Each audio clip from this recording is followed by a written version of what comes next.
There's a good chance that you just heard me if you've been listening to 1025 or been watching on the YouTube channel, that you just heard me on the 6 with our good friend Connor Newt, good friend of the program, Connor Newt. Yes, it is true. The rumors are true that I will be doing my college football playoff predictions 1.0 tonight as prediction season continues on the program.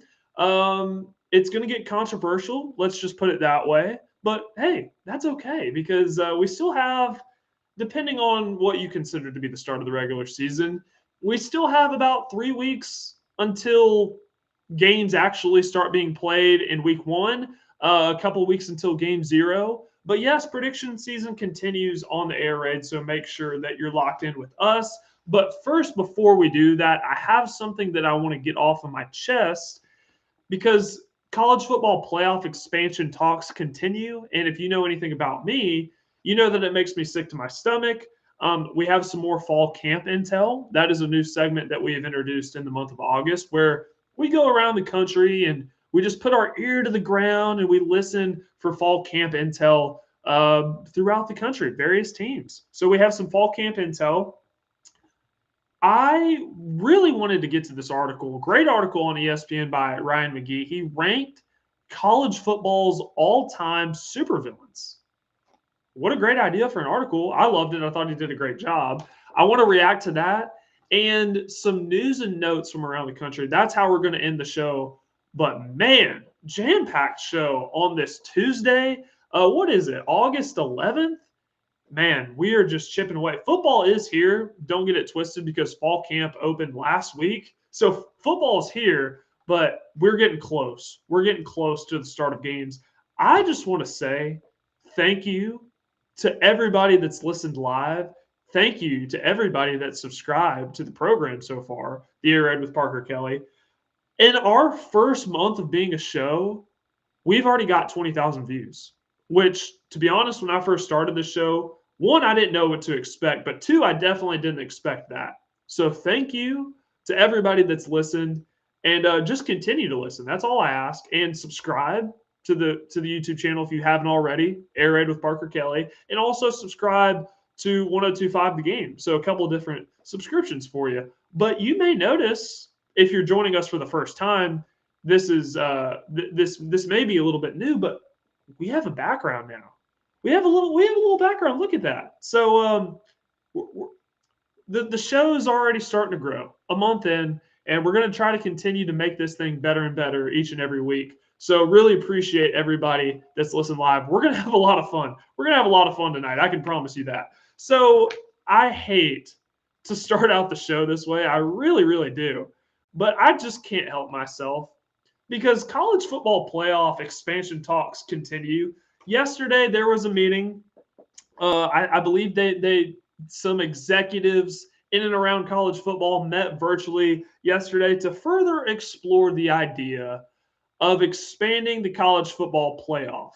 Now, the idea that's been floated around, if you're in SEC circles, is 16 team format. Well, the Big Ten has pushed back and they want 24. And Tony Batiti, their commissioner, has remained steadfast that they want a 24 team playoff and they aren't willing to budge at all whatsoever.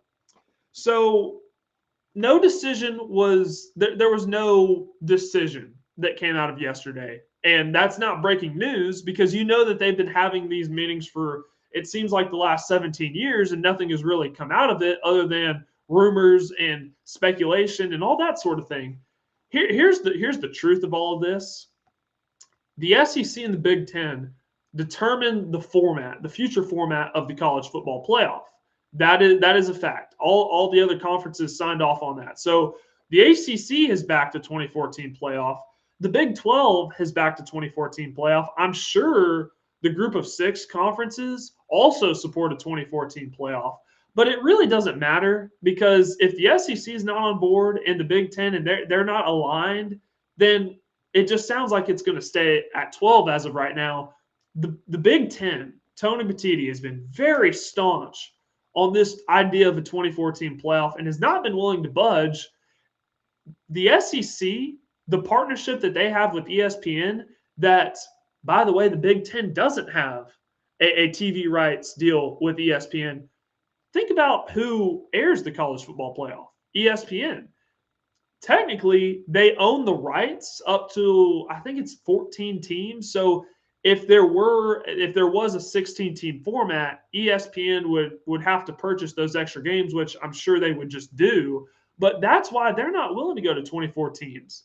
Because think about it. If they expanded this thing to 2014 playoff, but ESPN owns the right up to 14 teams plus if they buy the extra 2 games to get it to 16, well, all those other games in a 2014 format would have, other networks. We're talking Fox, we're talking NBC, maybe even CBS. They could get in on this. I know CBS Sports doesn't have any post-game college football or postseason college football, so they would be chomping at the bit to get something. But ultimately, there was no decision decided on what the future format is going to look like. Now, I just want you to know that we have a lot of people that are new around here. And for some of you that know me and you've listened to the show for a while, thank you, first of all. But you know that this idea of college football playoff expansion just really makes me sick to my stomach. And here's why. So when we had the 4-team era, I thought it was great. I love the 14 playoff. I was against going to 12, but if I'm being honest, the 12-team playoff has kind of grown on me. And I believe college football, most importantly, has molded to fit the 12-team college football playoff. And here's why I say that. If you think about pre-NIL, pre-transfer portal, really it was the same teams that dominated and were at the top of college football. If you were to have a 12-team playoff format in there, it just wouldn't make any sense because in that era, pre-NIL, pre-transfer portal, there weren't 12 teams in Tier 1 of college football capable of winning a national championship. Now that NIL and transfer portal has been introduced, the curve has been flattened a little bit. That's not to say that every team is a national championship contender because that's just not the truth. But the depth is not the same. Alabama is not able to store up on 4- and 5-star linebackers and be able to sit those guys a little while, and then they end up playing a couple years later. That's just not the case anymore. So those players that are not originally starters, they transfer, go to different schools. That's flattened the curve a lot. And we're seeing that replicated in the current landscape of college football. So college football as a whole has molded into this 12-team college football playoff. Now, I am against expanding the playoff anymore. In my perfect world, I want it to stay at 12. I don't want 16. I don't want 24. And here's why. The prism of which I view college football, my kind of lens through which I view this great sport that we get to talk about, I'm a regular season guy. That's what I believe separates college football from every other sport on planet Earth. And that includes other collegiate sports. I'm a big college basketball fan too, but college football regular season versus the college basketball regular season, it's apples and oranges. It's night and day. You can't compare them. The reason I say that, you get 12 guaranteed Saturdays in the fall in college football. And I want as much urgency. I want maximum, urgency. I want all of that. And we get that in 12 Saturdays. If you expand this college football playoff to 24 teams, you water down a lot of that urgency. It's not the same. It's not the same for, your 1-loss, 2-loss teams. I want every Saturday to matter. And if you expand this playoff, that's just simply not the case. That is not the case. I don't want college football to be like every other sport. It's one of one to me. That's why I have a show dedicated to talking about college football year-round. I don't want it to be like the NFL. I don't want it to be like the NBA. I don't want it to be like the MLB. I don't want it to be like anything else. College football is one of one to me. And that's why, because I view the lens of the sport through the regular season. I just think I view it as a cherry on top that we get a playoff and that we get to crown a national champion. But because that regular season is so important and each and every Saturday matters so much, that's what separates the sport from anything else that we get. So expanding this thing further, you would make college football like everything else. And it's not as special anymore.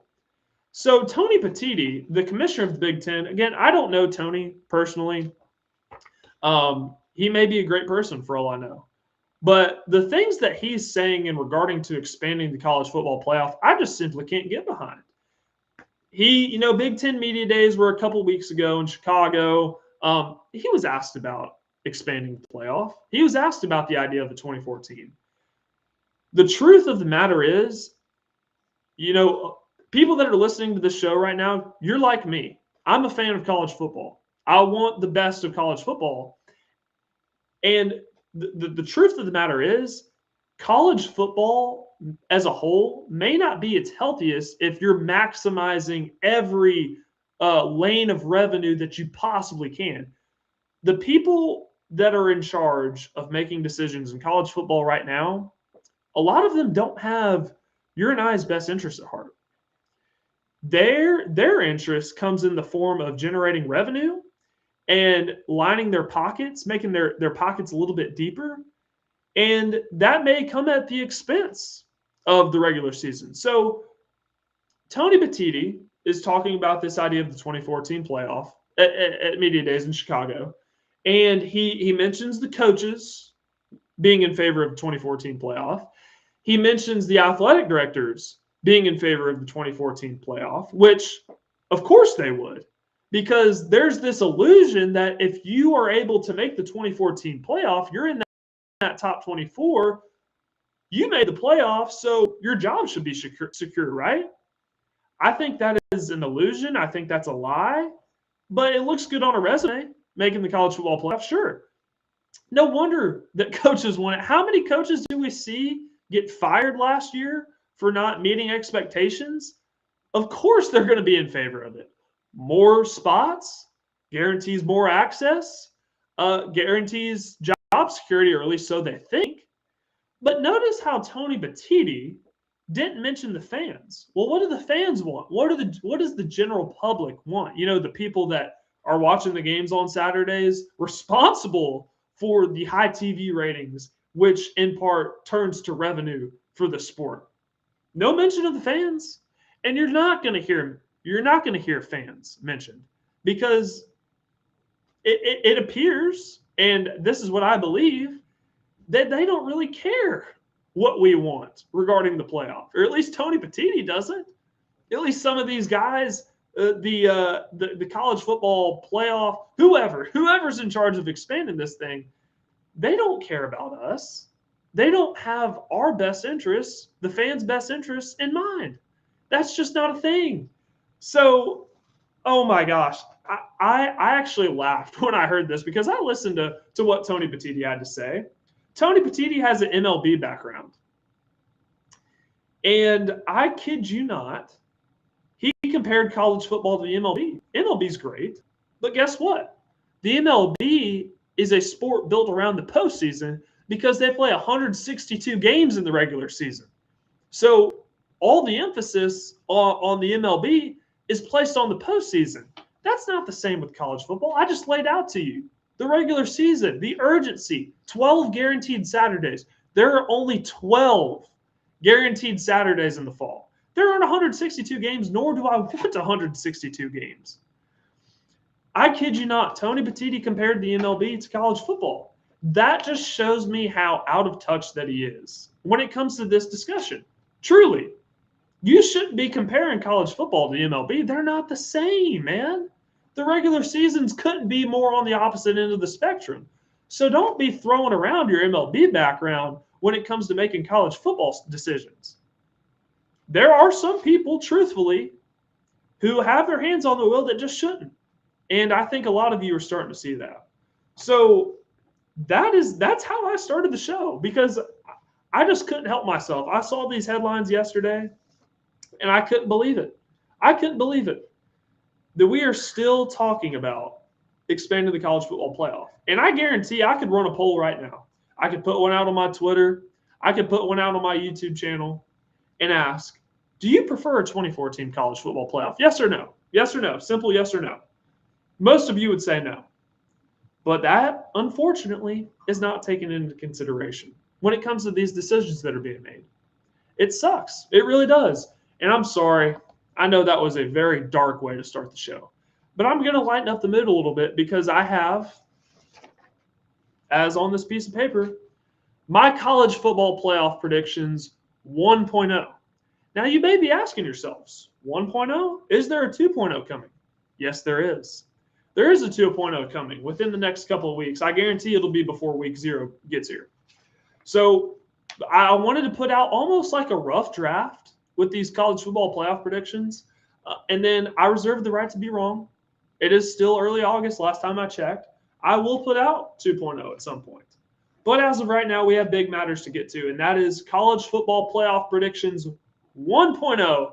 Here we go. So I've been going, taking it week by week. I've been doing, or show by show rather, I've been doing record predictions for each of the Power 4 conferences. Every team in those conferences, ACC, Big 12, going to get to the SEC and Big 10 at some point. And I've also been laying out my conference championship predictions as well. I'm just going to give you my conference championship predictions right now.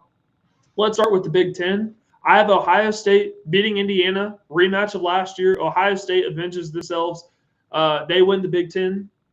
The SEC, a lot of people are talking Tier 1, Texas and Georgia, and then everybody else. And then a lot of teams listed in Tier 2.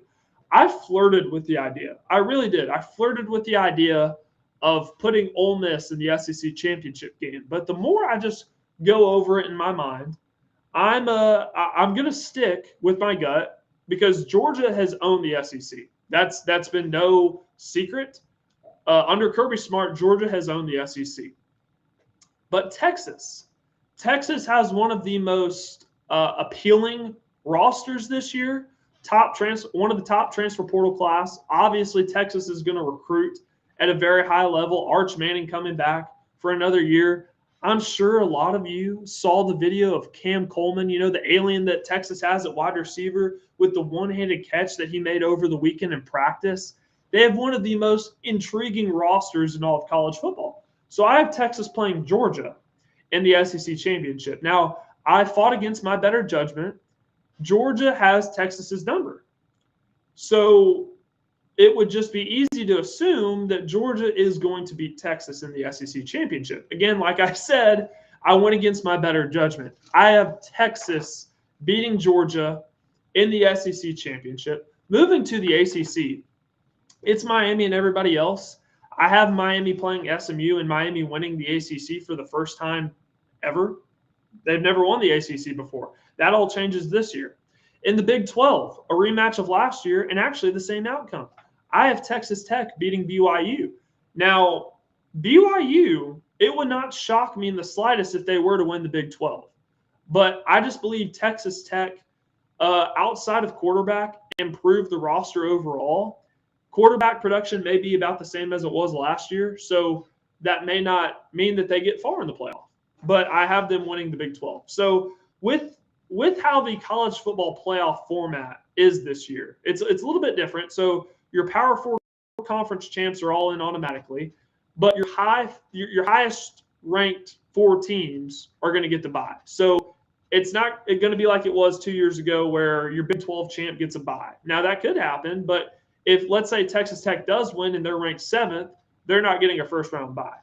The highest ranked group of 6 team is in.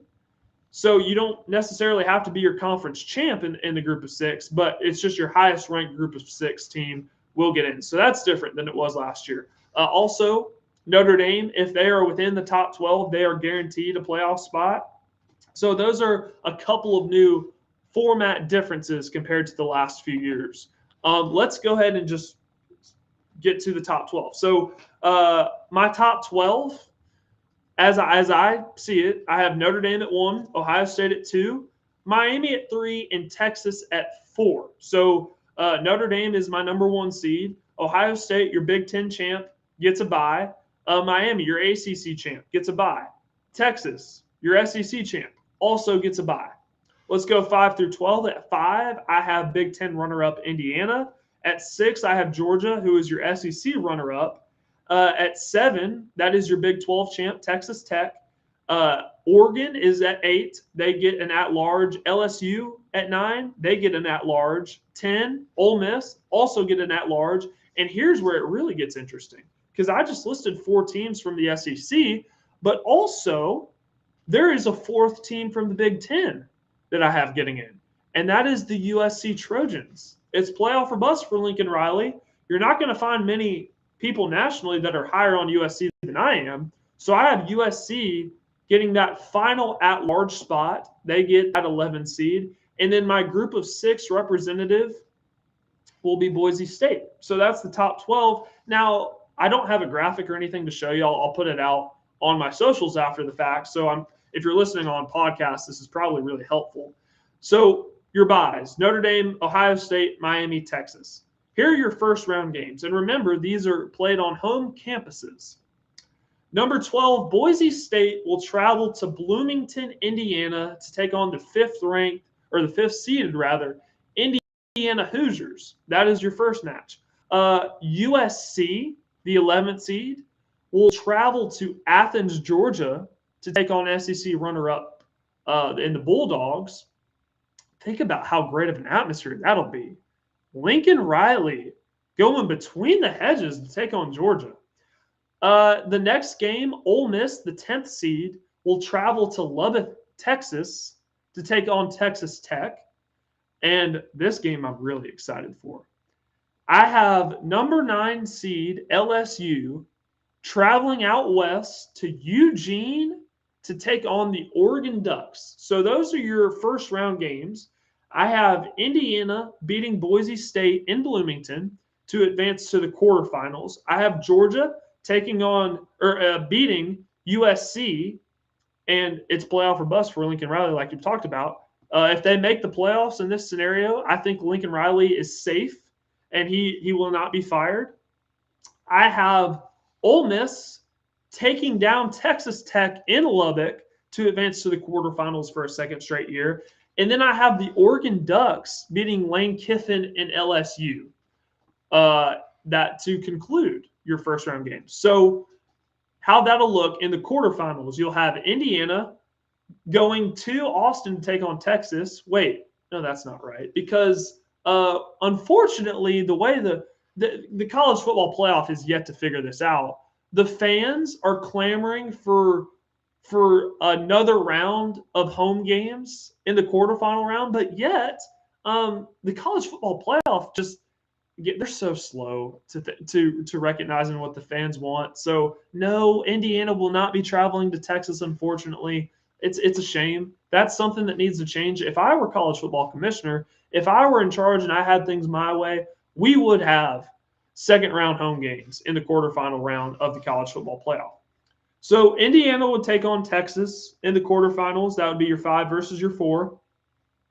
Oregon would take on Notre Dame. That would be a really intriguing game. 2 national championship contenders in the preseason as it stands right now. Georgia would be taking on Miami. This game, fun fact, almost happened a year ago. If Georgia would have beaten Ole Miss in the Sugar Bowl, Georgia would have taken on Miami. So now I have this game actually happening. And then Ole Miss would take on Ohio State. So that's your quarterfinal games. I have Texas beating Indiana. That I did not feel good about that. So I'm very glad that I get a 2.0 version to maybe correct that. But I just view Texas's roster too talented. I have Notre Dame beating Oregon. So Oregon is once again a quarterfinal exit like they were a couple of years ago versus Ohio State. I have Georgia beating Miami in the quarterfinals, and I have Ohio State taking down Ole Miss. So your semifinals, they're set. Notre Dame versus Texas, which I saw a lot of people's playoff predictions today, a lot of media personalities within the space. They had Notre Dame and Texas as their national championship pick. So that may be something that changes once I release my 2.0. But I have Notre Dame and Texas in your first semifinal game, and then I have Ohio State versus Georgia in your next semifinal game. I have Notre Dame beating Texas, and I have Ohio State beating Georgia. So a fourth straight year that we see the SEC not represented in the national championship game. So we are guaranteed to get either an independent or a Big Ten champion overall in college football. And if Ohio State were to win, that would be the fourth straight year that a Big Ten team has won the national championship. Not this. I do not see it playing out that way. I have Notre Dame beating Ohio State in the national championship game. Funny enough, this was the matchup that we got 2 years ago in the national championship game in which Ohio State won. But I have a reversal of outcomes, and I have Notre Dame winning the national championship game. It's raining down blue and gold at the end of the year. I've seen the future, and Notre Dame is your 2026 national champion. Those are my college football playoff predictions. Again, remember, this is only 1.0. I will have 2.0 coming out within the next couple of weeks. Believe me, there are going to be some changes. Let's get into some fall camp intel, shall we? Last week, we talked about Vanderbilt, some fall camp intel that I received coming out of West End in Nashville. We're going to stay within the state here, and we're going to do some fall camp intel on the Tennessee Volunteers. Now, the big discussion point coming out of fall camp is obviously everybody's focused on who's going to be starting at quarterback for Tennessee, Faison Brandon or George McIntyre. I was actually asked about this about a week ago, who I thought was going to be the starting quarterback in Knoxville this year. I lean Faison Brandon. And I think the longer this quarterback battle goes on, I think it favors Faison Brandon. If you think about it, George McIntyre, while doesn't have a ton of experience, he still has more experience than Faison Brandon. He got some, he came in mop-up duty. He has a year longer in the system, but yet he has not grabbed this job. He's not grabbed the bull by the horns. And I think Faison Brandon, well, I don't think I know, physically is a lot more impressive than George McIntyre. So the longer this thing goes on, I think it's going to be Faison Brandon. I could be wrong.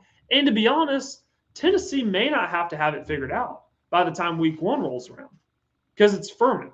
Furman is their week one opponent. So they could run they could run Faison Brandon out there one series. They could run George McIntyre out there one series. They don't have to have it figured out. But by the time week two rolls around and you're going to Atlanta to take on Georgia Tech, you would like to have it figured out by now. And knowing Josh Heupel like I think I know Josh Heupel, I think he's going to declare a starter and he's going to roll with it. So we just have to wait. We are in the waiting game right now. A couple of injury notes for Tennessee. Linebacker Jaden Harmon suffered a season-ending ACL tear. Now, Jaden Harmon was not a projected starter at linebacker for Tennessee, but he was a depth piece. He was absolutely a depth piece, I believe, in year 2 for Tennessee. If you're looking at this on the bright side, if any injuries were to happen to a position group within the roster, you'd want it to be to your linebackers. Not that injuries are ideal, and it's not by any means, but linebacker figures to be one of the deeper position rooms on this roster. So, again, unfortunate that it happened to Jaden Harmon, and I feel for the kid. But if you were to have an injury to this roster, linebacker is one of the things where they're so deep that they may be okay. But also remember that Arian Carter received the 2-game suspension, laughably, from the NCAA. So as of right now, they're not going to have him. So the linebacker room has taken a hit in the preseason. Cornerback Ty Redmond, who is going to start for them this year, he is back out there. He was dealing with an injury. He was back out there on the practice field today. Brett Hubbs and Austin Price do a great job covering Tennessee football for VolQuest on 3.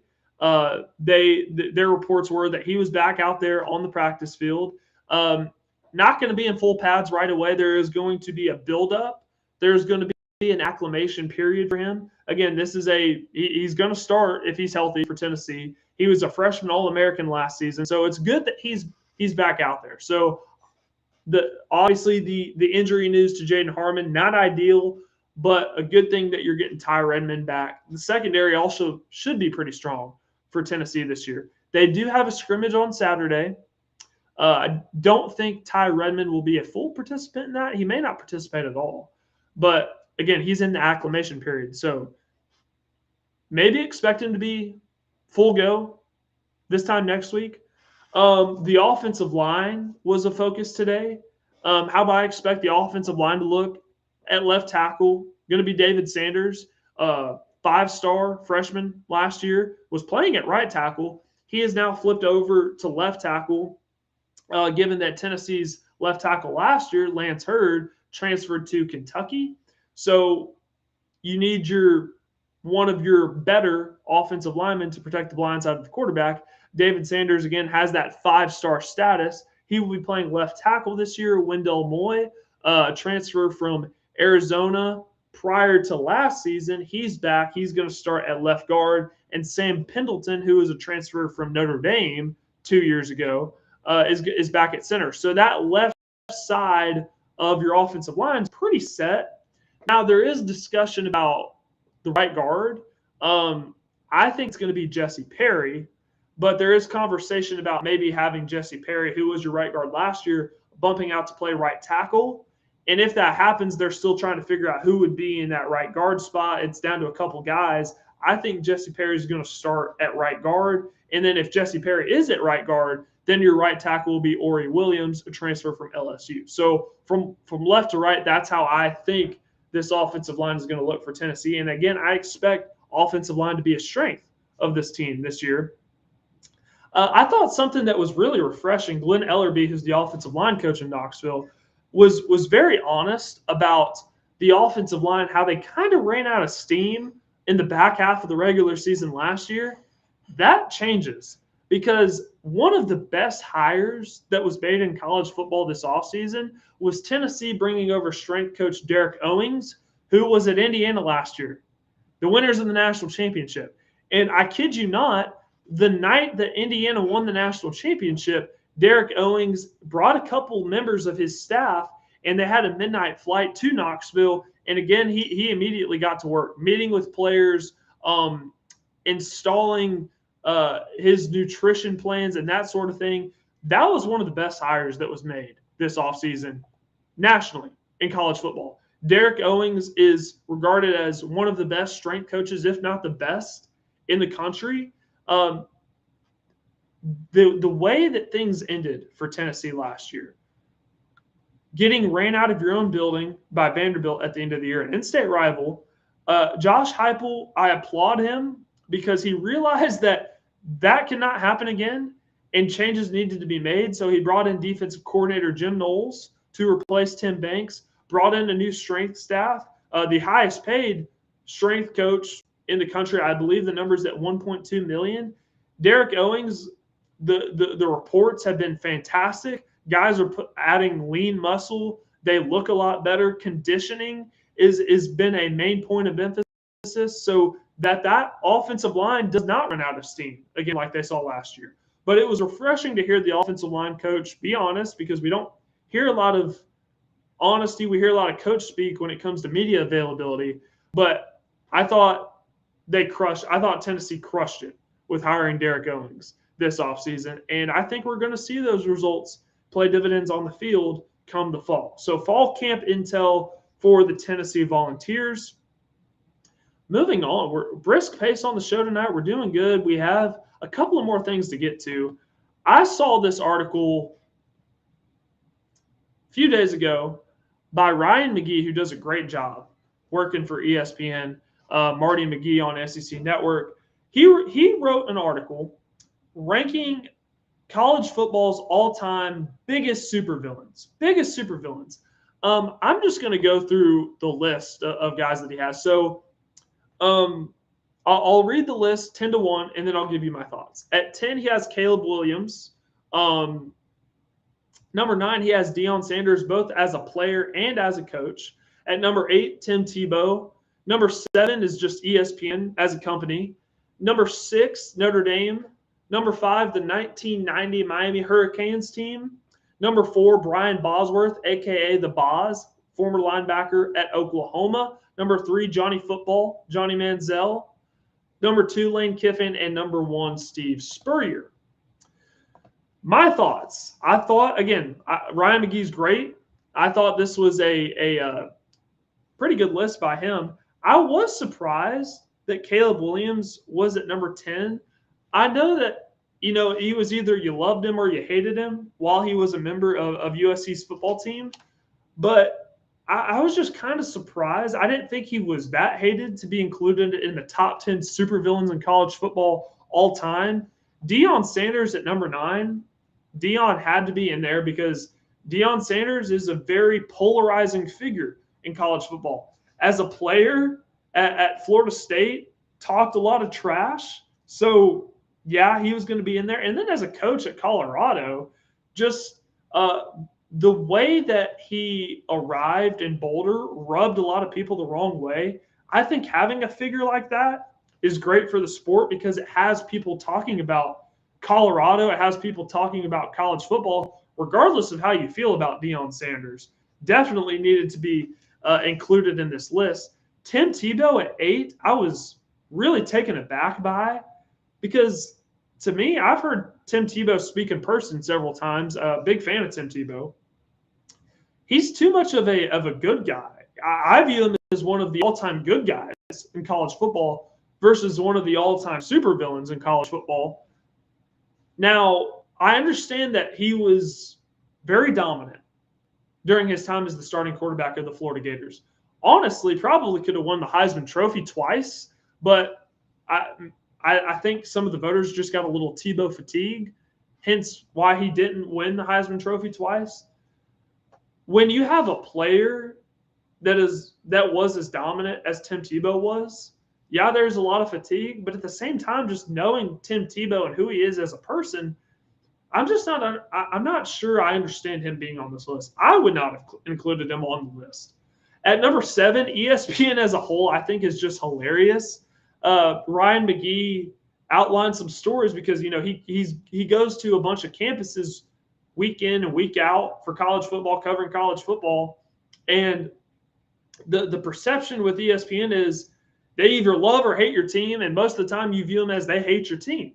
So that's why Ryan McGee included them in this list.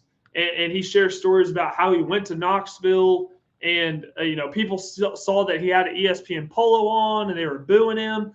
Little did they know that Ryan McGee actually graduated from Tennessee. The same is true. He went to Ohio State one year covering a game, was wearing ESPN outerwear, got booed. So it doesn't really matter what team you're a fan of. If you see ESPN, you probably think they hate your team. So I thought having ESPN on the list was hilarious. Notre Dame at 6 sounds about right. People hate the fact that Notre Dame is an independent team. They hate that they haven't joined a conference. I don't think I've shared my thoughts on Notre Dame on the show yet. And again, it's still pretty new. We're only a month into the show. So we're still getting a feel, for each other. You're getting a feel of how I am and my personality, what I believe about college football, what I don't believe. I have no problem with Notre Dame being an independent. If I were them, I'd try to hold off as long as I possibly could without joining a conference. Why? Because if I had my own college football program, if I had my own college football team, I'd want to do exactly what they're doing too. Think about it. The privileges that they get as an independent, the independent television deal that they have with NBC and Peacock, the amount of revenue that they get from that deal. Think about if you're Georgia, for example, and you're in the SEC, and you're a part of a 16-team conference, and you have your television deal with ESPN, with ABC, the TV revenue is split among those 16 teams. But with Notre Dame, since they're the only team in partnership with Peacock and NBC, they get all the revenue. So honestly, it's smart. And if I injected every one of you that's listening right now with truth serum, and you had your own college football program too, you'd want it outlined the exact same way that Notre Dame has it. And that's just the truth. So I have no problem with them being independent. Again, if I were them, I try to hold off as long as possible without having to join a conference. But that rubs, if you're not a fan of Notre Dame, that rubs people the wrong way. The fact that they are, and the fact that they're not in the conference, and the fact that they have this provision in the college football playoff where if they're within the top 12, they get included in the college football playoff. There aren't special provisions for other teams. So, yeah, that rubs people the wrong way. Having Notre Dame in there, I'd say is fair. The 1990 Miami Hurricanes team, yep, that checks out. You had to have a Miami team in there somehow, right?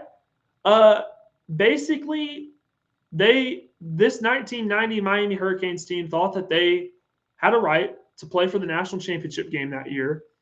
They are the reason that the NCAA ever instituted a 15-yard penalty for excessive celebration.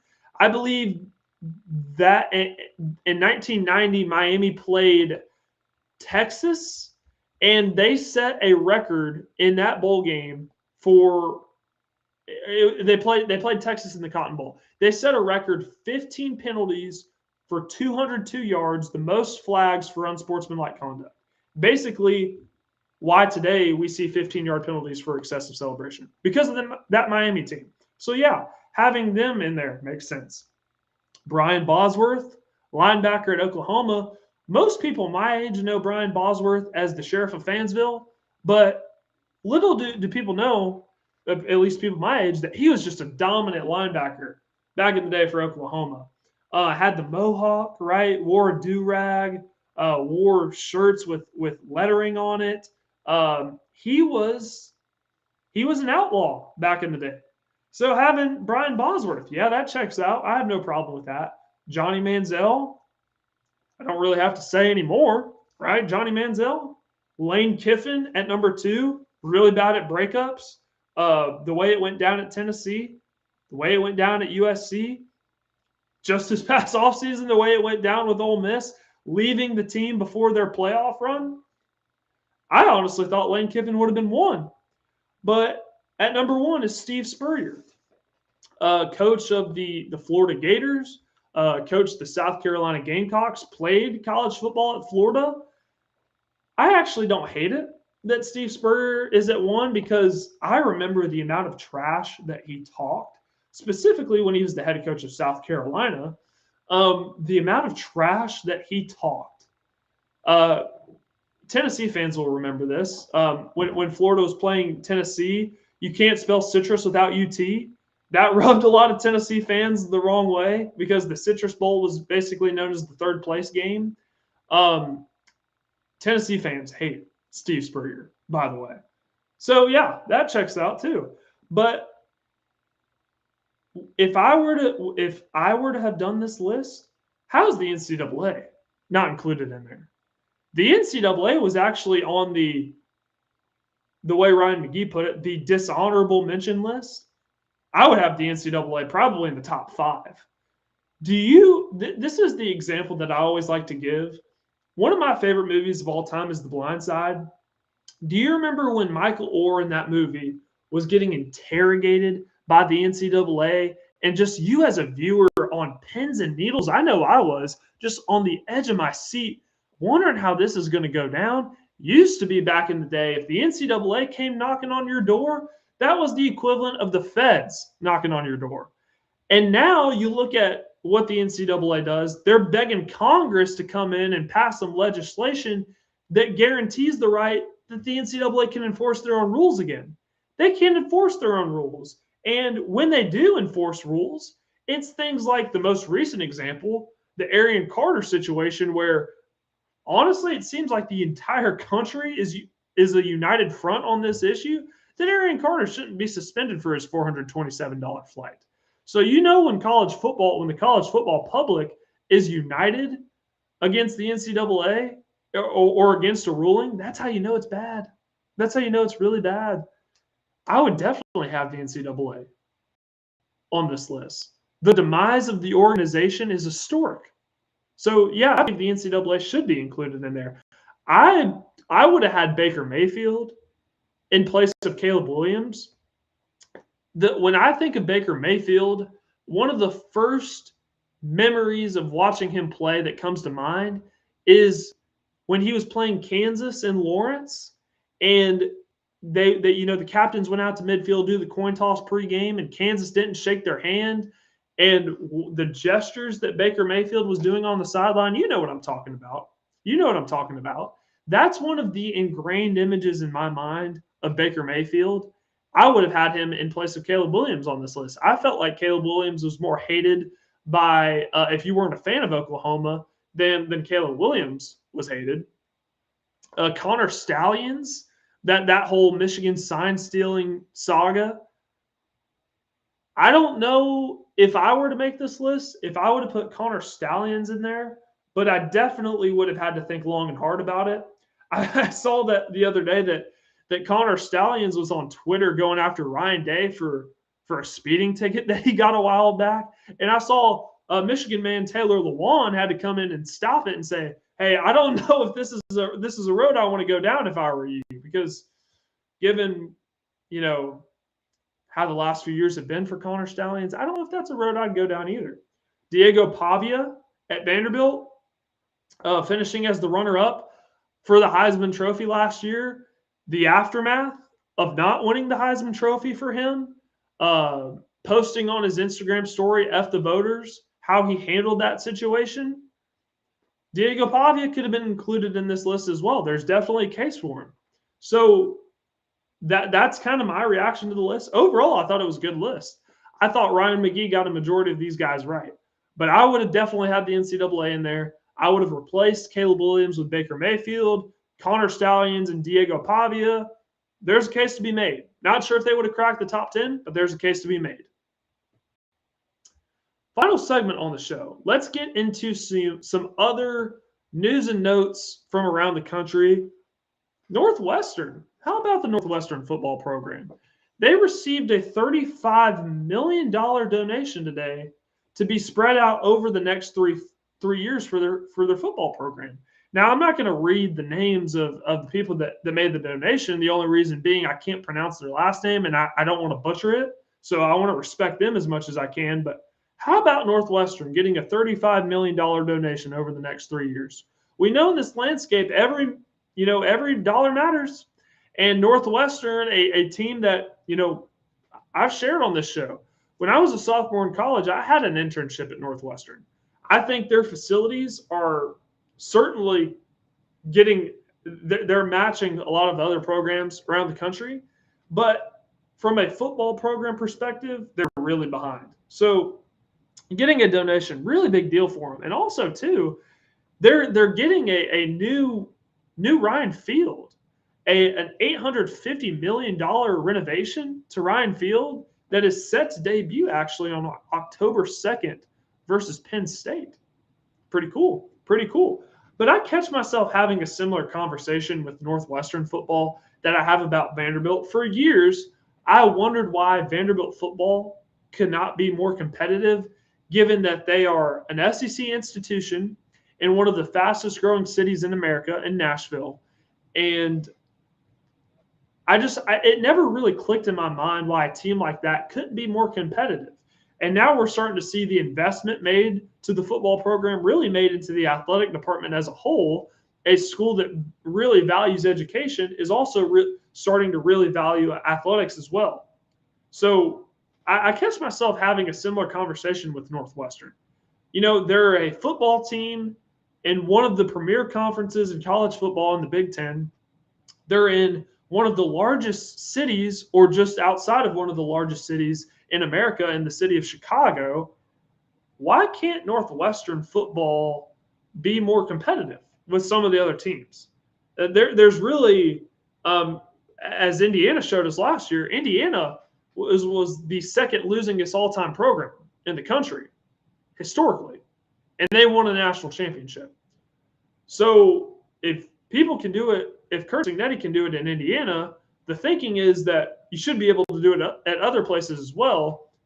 The truth of the matter is there's only one Curt Cignetti. He's one of one. So what he did at Indiana is not easily replicated. But with Northwestern, you're in a major city, you're in a major conference. Those are two pretty big reasons why you should be more competitive in college football. They last won the Big Ten championship in 2020, and they haven't had a winning season since 2023. That was the first year of David Braun. So that's just kind of where my mind went. How about UCLA?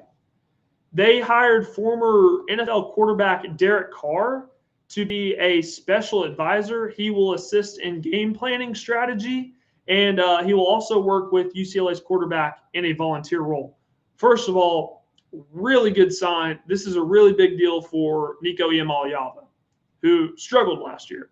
You're getting to work with a former NFL quarterback, played the game at a really high level, played for 11 years in the National Football League, went to 4 Pro Bowls. He had a lot of success in the NFL. So obviously, anytime you get to work with a guy like that, that's a really big deal. The way that Derek Carr was able to get this role, Derek Carr played his college football at Fresno State from 2009 to 2013. That overlapped with a guy by the name of Derek Ure, who was at Fresno State when Derek Carr was. Derek Ure is now the general manager at UCLA. So there are connections there. Hence, Derek Carr gets to work as a special advisor. Nico Iamaleava in 2025 threw for just under 2,000 yards, 1,900 to be exact, which ranked 95th in the country. Threw for 13 touchdowns, which was tied for 80th in the country. 7 interceptions, not bad. 60.8 QBR, which ranks 66, and he also added 505 yards rushing and 4 touchdowns. So not a great year from Nico Iamaleava. So bringing a guy like Derek Carr in to help, that can only be seen as a positive. At SMU, Dallas, ACC country, believe it or not, quarterback Kevin Jennings has been limited in training camp with a jammed finger. He's going to be limited for the next week or two. Apparently, according to their head coach, Rhett Lashley, really bad jam finger. Fortunately, there are no long-term effects for this, but again, really bad jam. SMU, they will open the season September 7th at Florida State on Labor Day. ACC play right away for the Mustangs. Jennings, I'm told, should be ready to go by then. He'll be a full go. SMU, they launched a Heisman campaign. King of Dallas is the Heisman campaign for Kevin Jennings, who wears number 7. They replaced the I in King with the number 7, King of Dallas. That is his Heisman campaign. His career stats, really good career stats for Kevin Jennings. I actually talked about this guy when I was, going through the ACC, doing a preview, talking about some of the top quarterbacks in the country. Kevin Jennings' name came up a lot, and there's a reason for that. Very live arm. The NFL arm talent is very evident if you've watched him play. I'm telling you, if you haven't watched Kevin Jennings play, I highly recommend that you do so. This is a legit arm in college football. He's a senior, very experienced guy. In his career at SMU, he's thrown for over 7,700 yards. He's thrown for 55 touchdowns, and that's in 29 games. Last season, threw for over 3,600 yards, which was tied for 8th in the country, had 26 touchdowns passing, which ranks 17th. The problem with Kevin Jennings is he's going to have to cut down on the turnovers. Had 13 interceptions in 2025, had 12 interceptions in 2024. So if you're doing the math, that's 25 interceptions. No, I'm sorry, it was 11 interceptions in 2024. So if you're doing the math, that's 24 interceptions over the last 2 seasons, which is about 12 a year. Despite that arm talent, he's going to have to cut down on the interceptions. And the last thing, we have some rule changes in college football.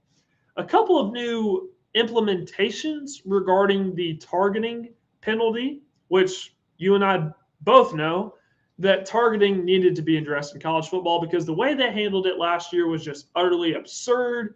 It was so, 19th century, whatever you want to call it. It was bad. It was really bad. So the new rule changes in college football regarding targeting. penalties will be, if there's a targeting a penalty assessed in the second half of the game, that will no longer require the offending player to sit out the first half of the team's next game, which I think is a great rule change. Conferences have the ability to appeal a targeting penalty after a player's second targeting penalty. So conferences aren't able to appeal as of right now the first targeting penalty for a player. But if that same player gets a second targeting penalty, the conferences will be able to appeal it. And if they appeal successfully, the player doesn't have to sit out. That's good. There's progress being made on the targeting rule, but the way I would set it up is I believe there needs to be a flagrant type system for targeting. And basketball, you have flagrant 1, flagrant 2. When they review, they determine the severity of the flagrant. If it's a flagrant 2, you're ejected. Flagrant 1, it's a foul, but you're not ejected from the game. So with targeting, I believe we need a similar review process to targeting in college football, because there's a lot of incidental contact, and if it's incidental, it should be flagrant 1, kind of like flagrant 1 targeting. But if it's clearly there was intent behind the targeting penalty, then yeah, that player should be ejected. But with the way that it's been set up is if you just get a targeting penalty, you're ejected regardless of if it was incidental or not, which has always been stupid. But there are rule changes coming, thankfully. But there's progress, but there needs to be a little bit more. I would implement the flagrant system to targeting in college football. The penalty for offensive pass interference, that is being adjusted from 15 yards to 10 yards. And the last thing, rarely used fair catch kick is being introduced. If you've heard of the fair catch kick, it's been used in the NFL.